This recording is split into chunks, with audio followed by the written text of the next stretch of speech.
Hey guys, Stephen here from Heresy Academy. The next step in our game will be to start moving our ball. But before I do any of that, I'm just going to jump back to the game edge script that we ended the last video with. As I showed you, you can create your own function and have all this information put into here, or you can just put it into the start function. Either one is fine. Now, because later on I might want to recreate the edge collider. Sorry, lost my words there. But pardon me. Might want to recreate the edge collider depending on the screen size if I change the screen size later on. So I'm going to remove this. The reason for that is simply as you develop games and you put more into your games, you want to kind of give yourself as much space as possible. You don't want to duplicate things. You can save a lot of space by storing information in a variable. Let's see if I can find an example. Well, the example here would be the transform paddle in the paddle script. Getting this transform object here, and then obviously we called it paddle and equals get component, then transform.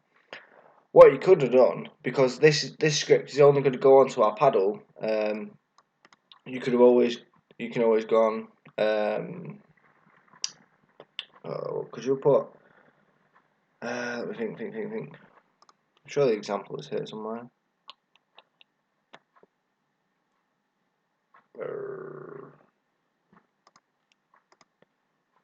I've not done it yet. Perhaps that was it. There was a bit. I'm sorry. I've just confused myself. There was a bit where it was a get component. I think it was actually this one. And what it would have been was you could have just put get component transform then dot position, and then written down here if the mouse x is not equal to 0, then you'd go on get component transform dot position. And instead of writing that, we've written paddle because we've created the transform object here. So I hope that makes sense. I just confused myself because I remember when I was writing this, and I was actually started writing it out as the get component each time, and then I was like, oh, what am I doing? And then I stored it all inside paddle. This was off recording before I'd recorded it, sort of thing. But yeah.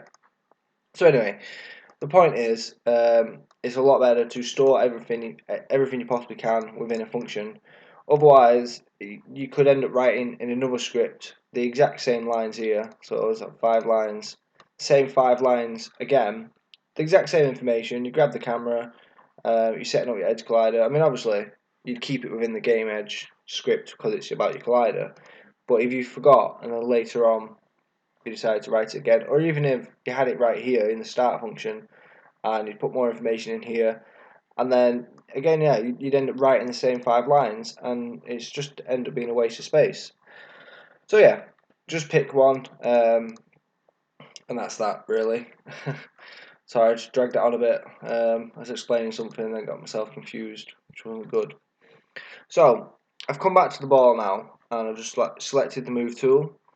I just want to sort of show you an example now. The first thing we're going to do is we're going to set a random direction, and we're going to tell it to go that way or to go that way. And as I mentioned a few times now, like I said, if you consider a graph, and then this is your positive, this is your negative, right? So this is your 0 point, right in the middle. So to go this way, obviously we're not going to go along the horizontal axis, we are going to go along the Y.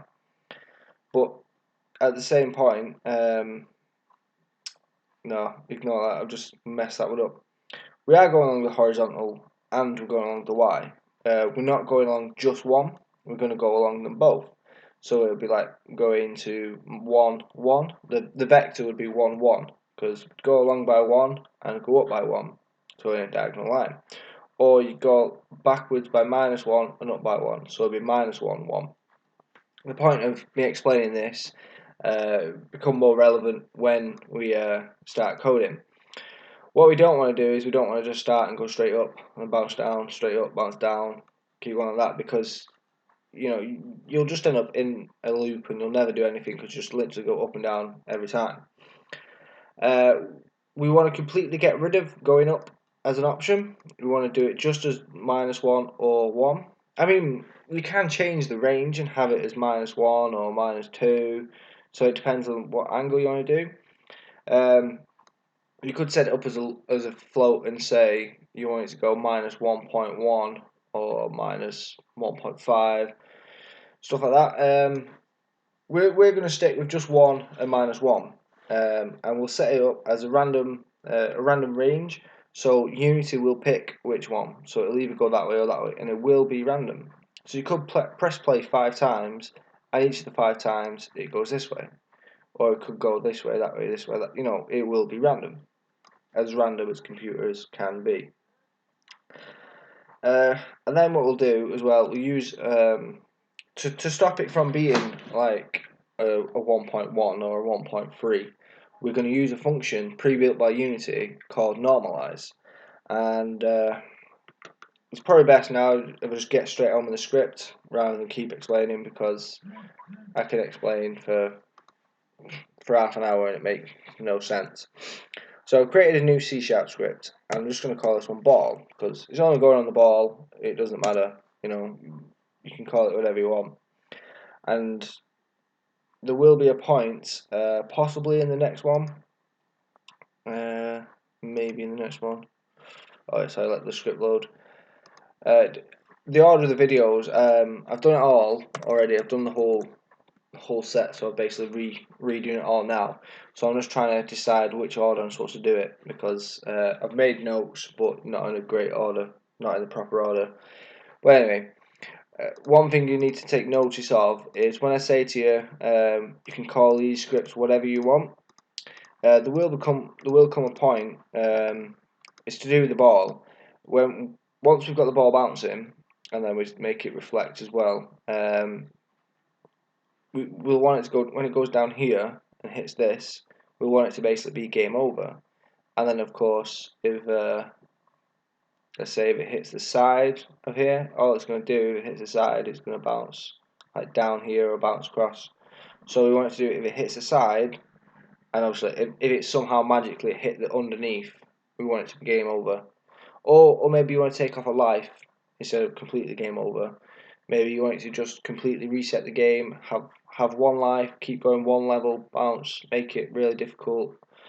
I'm not sure how you want to play, how you want to set up the game, but that obviously is something we'll discuss in a few later videos.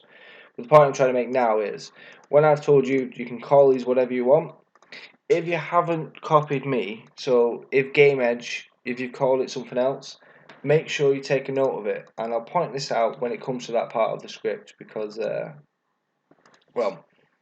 because it's very important. If you're following along with the script, and then I've referenced this script and I've called it game edge, but you've called it something else, then it won't work for you if you reference game edge and you don't have a script called game edge.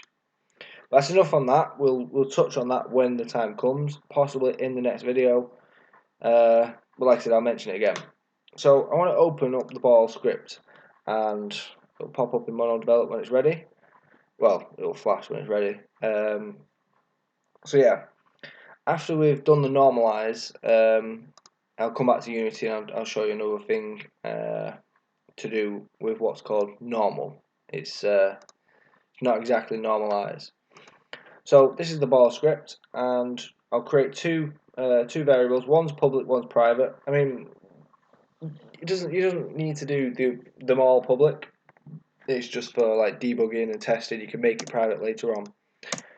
You know, all the ones that I've made public over here, like a public camera and a public edge collider, you need these public to be able to add them. But a public float velocity and a public boundary, you can have these as private, which, to be fair, these two are public as well. So it's just these two at the moment, and then it'll come to these. What I'll do at another video is I'll go through private and public, and I'll better explain functions and everything inherent, like to do with the scripting side of things. For now, we'll go with public, and then we'll make it a float. By the way, you may have noticed I say obviously a lot. Hope it doesn't irritate you.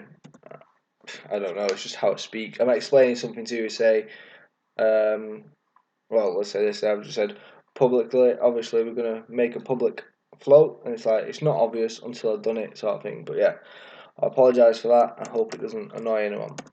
The next one, like I said before, is going to be a private. I'm going to make it private vector free, and then we'll call this one our direction. And again, we're using vector free, although we're only really going to bother with the two, x and y. The z is not important.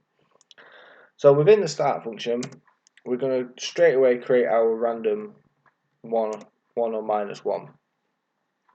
So it'll be a float, and then we'll call it random direction. This is one way you can call it whatever you want, and that's absolutely fine. As long as you remember, in a minute we'll reference it. And what we'll use is we'll use two things. We'll go random then dot range. This is now where we will define numbers within. In fact, let me just get rid of that. There we go. This will help explain it, because you can do it two ways. You can make it a float or make it an integer. See if I can. There we go. Just using arrow keys, you can, like up and down arrow, you can switch between these that pop up. Like I said, you can use a float or an integer. And the difference between the two will be, let's look at the integer now. So you put the minimum, so the minimum would be -1, and the maximum would be 1. And then the summary here, it explains, returns a random integer number between the minimum inclusive and the maximum exclusive. So if I wanted to do between -1 as the minimum and the maximum to be 1, I would actually have to write 2, because it will not include this maximum value. Whereas with a float, the only difference really is that it's inclusive, and also the difference between a float and an integer. So we're going to go for a float, and to make sure Unity knows that we're going for a float, we'll do -1.0 and then write f for a float, and then the maximum will be 1.0 f for a float. And then in the next one, we're going to create an integer, and we'll just call this x. This is because it's going to work as that x value, and we're actually going to generate a float. So to make sure it stays as an integer, in brackets, parentheses, I'm going to write int. And if I don't do that, I'll just get a warning saying that you can't convert a float to an int, or implicitly, or something explicit. I'm not sure exactly what it is. I could take it off and show you the error code if I had to. So the mathf I explained in one of the older videos, that's just pre-built. It's mathematical functions. One of them we're going to use today will be the sign, and then we want to return the sign of our random direction. So within our brackets, our float, which is going to be random direction there. So the value of this, that it randomly chooses either -1 or 1, we'll get this number. Get the number here. And then for our direction, we'll this is where we set it up now. We want to do a new vector free, because if you look up here, we've done a private vector free of direction. So now when we start the script, we want to give this vector free. Ignoring what the vector free is here, we could decide that it is equal to, I don't know, 1, 4, and 5 or something like that, which we're not going to do. It's just standardly set as 0, 0, 0 here, and because we're now doing some cool maths to pick which direction to put it in, we're going to give it a new vector free, which will now sum up. This is where the x comes in, and then like I said, we are going up the y as well as the x, so we'll just go up by 1 here. We can change that to go up by 2, depends how drastic. We'll just stick to 1, and then 0 for the z, because we don't move in the z. So the x here is our integer, which, like I said, we're going to pick either a -1 or a 1. But to avoid it from going to, instead of going to like a -1, a -0.3 or a 0.3 or 0.4, we use this function, which basically buffs it up to a -1 or a 1 or a 0. And then we're going to use a function called Normalize, which basically direction dot then normalize parentheses and this is semicolon. Don't know why I said this. And this is just finalizing that we do definitely get a normal number, so a -1 or a 1. And we'll use normalize again in a minute, but for now, what we want to do in the update function, this is where we're gonna basically set the velocity or get it to move basically. So we can get component, and within our more than and less than signs, we're going to go for our transform, and then dot position over here. What we're going to do as well is a plus and equals, and what this means is we could just put equals and then get component blah blah blah over again and then put a plus, but rather than having to write out this all over again, we can just put a plus and an equal sign, and that basically means the same thing. Well, it doesn't basically, it does mean the same thing. And then what we want to do is our direction, then you want to, where's the time sign? I was going to put X there, but you want to then times that by the velocity, much like our movement in the paddle, and then we're going to times it by time dot delta time. So what you can do as well, it totally depends on your preference. You can wrap this in parentheses just to make sure that you do pick up your multiplication first. It's not always necessary because multiplication should take precedent over addition, and Unity is updated so much now that it's unlikely it's going to miss out on a mathematical rule or whatever it could be written as like that. For some reason that's in red. I don't like that. Shouldn't be in red. I hope it doesn't stay in red. I hope it's just messing around now, unless I've missed something. Component transform. Let's have a look. Only way to find out is just to give it a go.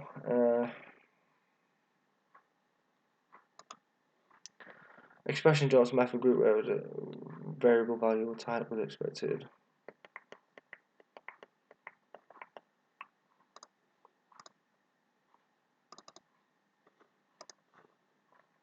Just debug it in here, see if it tells you.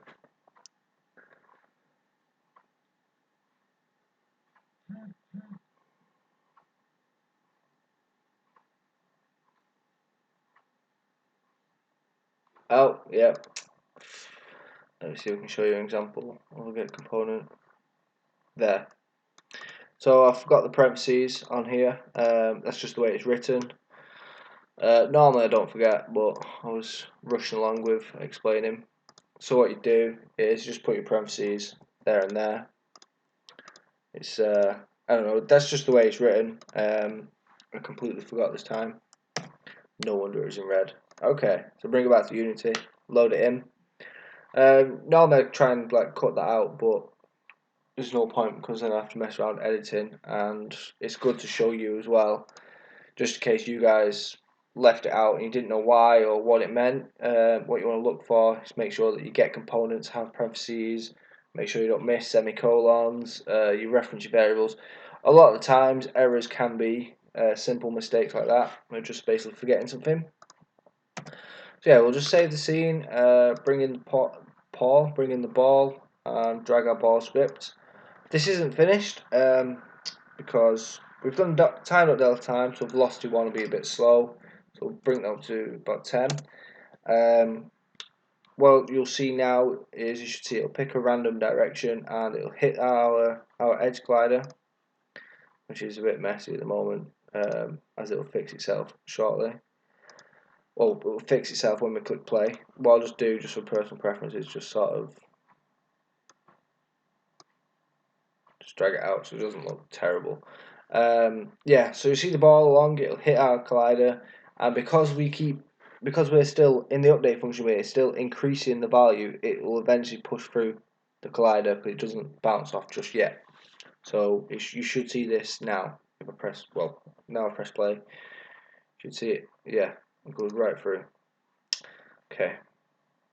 One thing we should probably consider doing then would be physics 2D. Yeah, add a rigid body 2D and take away gravity. That would probably be a good idea as well. So let's go again. Oh, do I need a glider?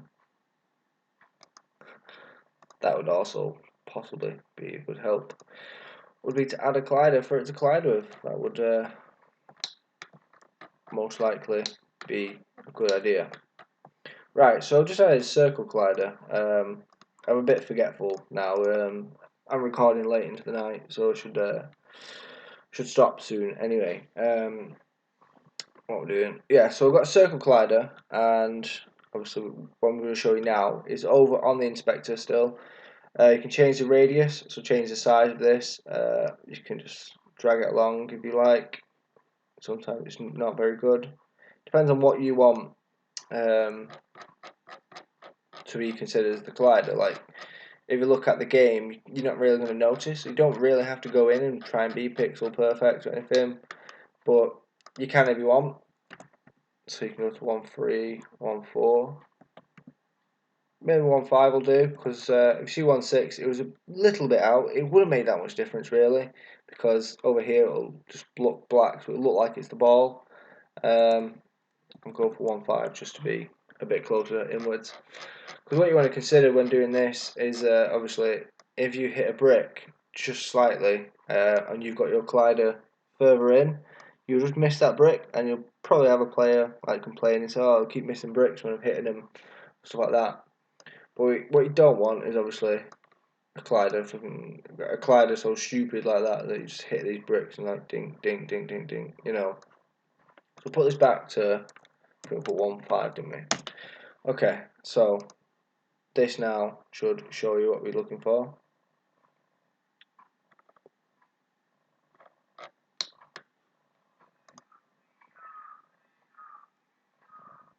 I think I missed that then.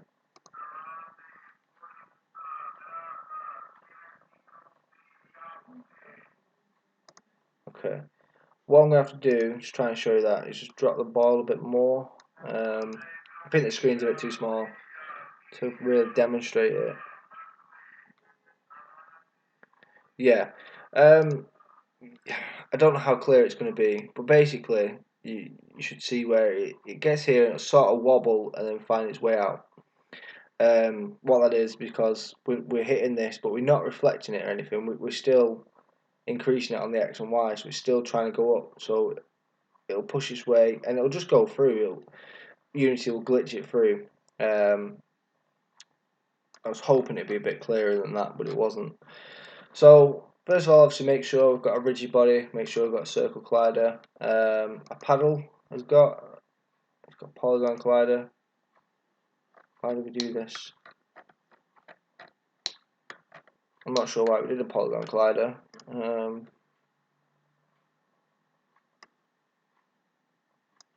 Well, I'll just remove that. I'm going to put a box collider on there anyway. I have to look back through the video, see what on earth I'm playing at. So drop this now. So we've got 0.3. 0.3 looks alright for me. 1.4. I think I know why, because we wanted the corners off, didn't we?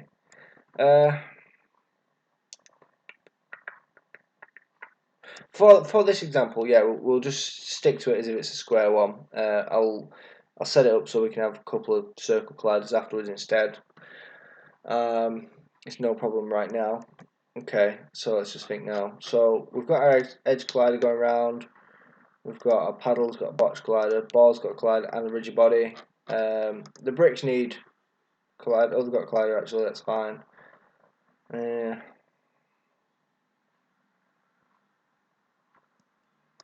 That'll do for now. Okay, right.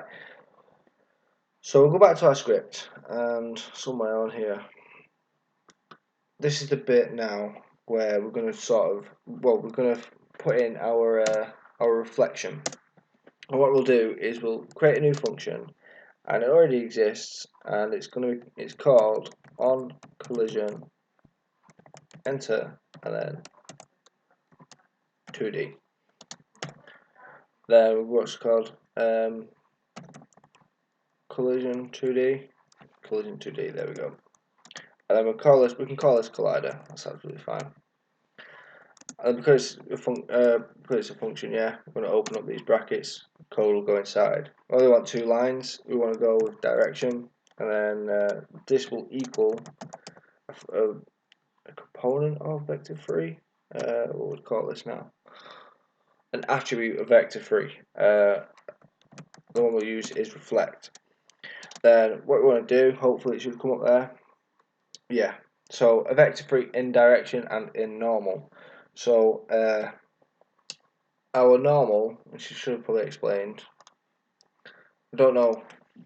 Some of you will understand what normal is. And some of you will understand what. I keep saying it wrong.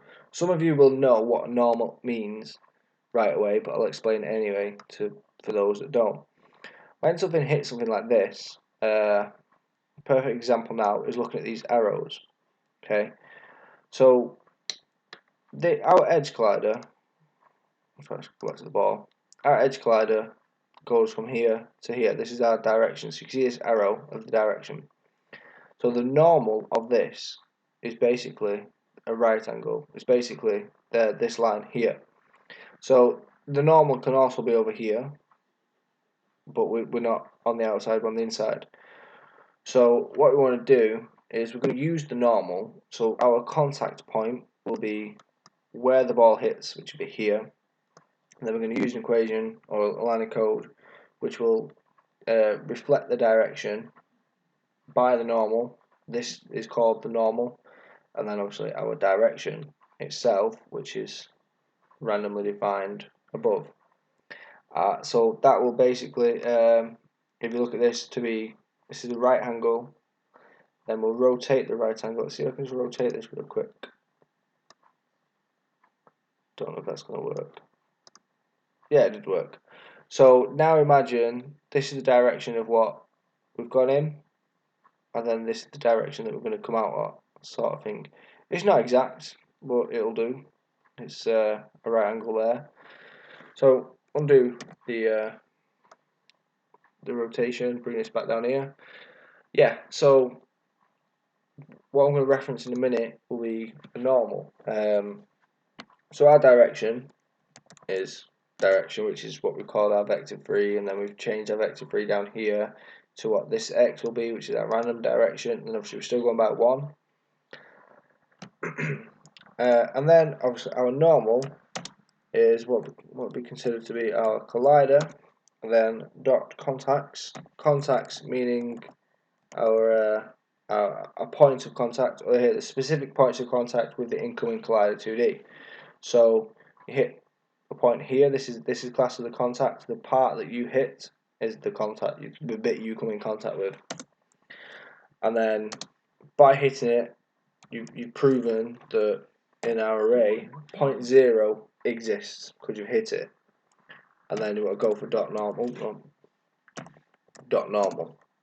there. And then just to be cool, we're going to normalize our direction one more time. Why is it doing that? So don't forget, it's a function, so add in the 2 parentheses there.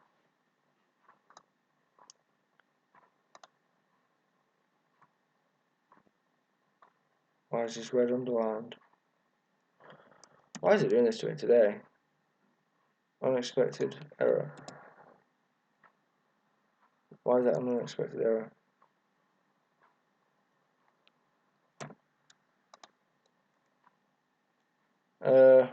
Well, I'll probably end up cutting the recording on this one because I don't actually know why that's an unexpected error.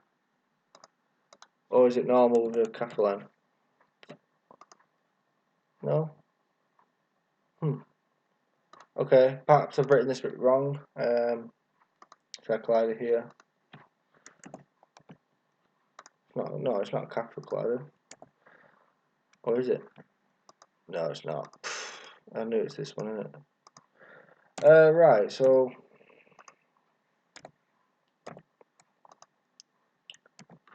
just debug this one. This is again now off the top of my head sort of thing.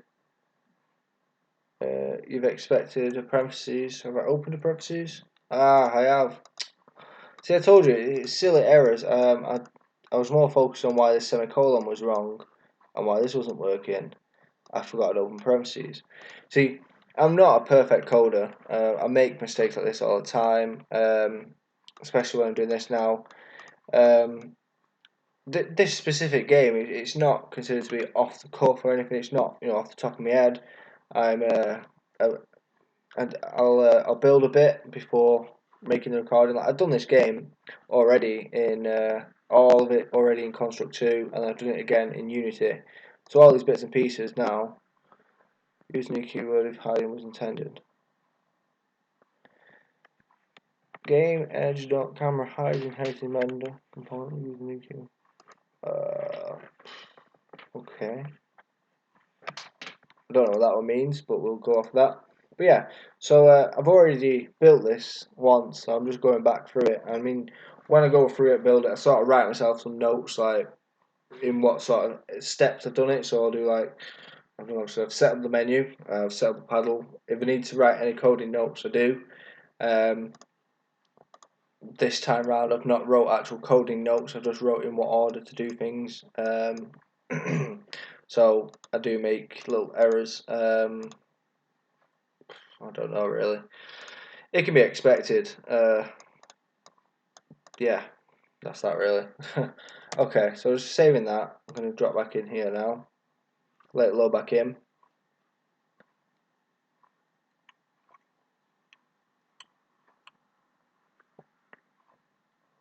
And hopefully it's loaded. Today would be nice, There we go. So save the scene. Now we should see it bounce around if everything is correct. If not, then I probably forgot something. There we go. It's bouncing. Bounce, bounce, bounce, bounce. Oh, it escaped. Why did it escape? Let's have a quick look.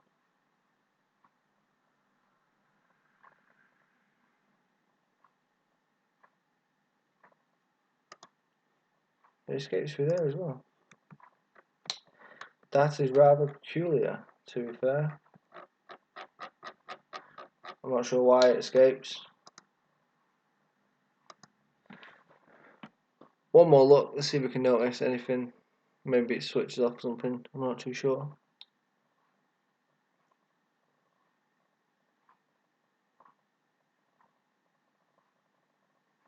Okay, it's quite peculiar.